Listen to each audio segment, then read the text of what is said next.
Although Stranger Things might be the biggest horror series that Netflix has ever created, Mike Flanagan's The Haunting of Hill House remains the greatest horror show in the streaming service's history. As Stranger Things Season 5's arrival approaches, it has become clear just how major a cultural event the show's ending will be.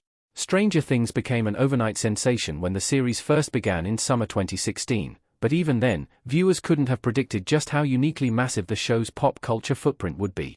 As well as making blockbuster stars of its lead actors, Millie Bobby Brown and Finn Wolfhard, the show also launched the careers of countless supporting stars. From Joe Keery and Maya Hawke to Caleb McLaughlin, Joseph Quinn, and Pryor Ferguson, an entire generation of Hollywood stars owes their big break to the show.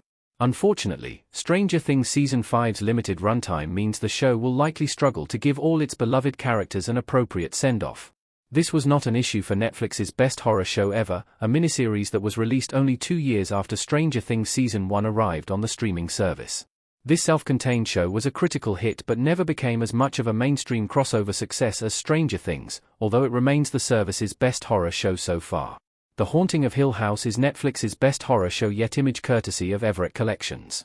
As hard as it might be for Stranger Things fans to admit this, the show was never a straightforward horror series. The hit certainly has its creepy moments, and few viewers could claim that Stranger Things Season 4's ending is devoid of scares.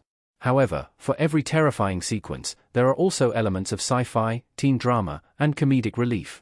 Stranger Things also has an overarching mystery storyline that owes a creative debt to the Amblin movies of the 1980s, meaning the show borrows as much from Steven Spielberg as Stephen King. This is not the case for Netflix's best horror show ever, an assured, masterfully paced miniseries that is as consistently terrifying as it is thoughtful and poignant.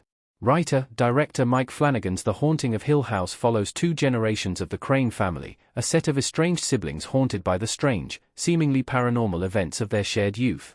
From sensitive addict Luke to tough psychic Theo, the Crane siblings are a mismatched group who struggle to see eye to eye.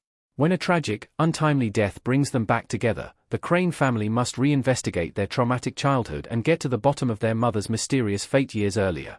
By The Haunting of Hill House's ending, each member of the family has confronted their demons and come to understand that what really haunts them is regret.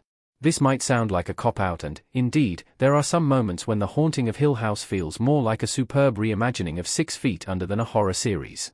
However, Flanagan's peerless sense of pacing ensures that there is always a genuinely terrifying scare waiting to jolt viewers after every extended emotional monologue or scene of dramatic familial conflict. One particularly infamous shock arrives in the middle of a heated argument between the family, proving that The Haunting of Hill House's character drama and jump scares go hand in hand. Where many horror shows make the mistake of cramming in unnecessary shocks to keep viewers engaged, The Haunting of Hill House ensures that horror emerges organically from its troubled family. The Haunting of Hill House beats Stranger Things in terms of scares, image courtesy of Netflix.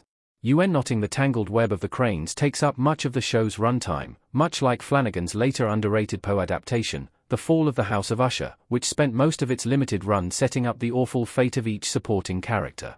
The difference is that The Haunting of Hill House gets viewers to truly care about the characters it terrorizes. As a result, the show beats Stranger Things in one pivotal arena.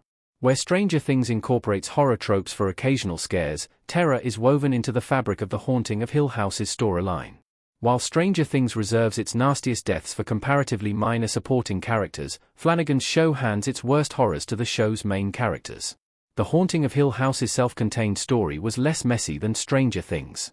Since The Haunting of Hill House focuses on a blend of supernatural and psychological horror while Stranger Things blends 5 different genres into one show, Flanagan's show was always likely to be a scarier series than its main Netflix competitor.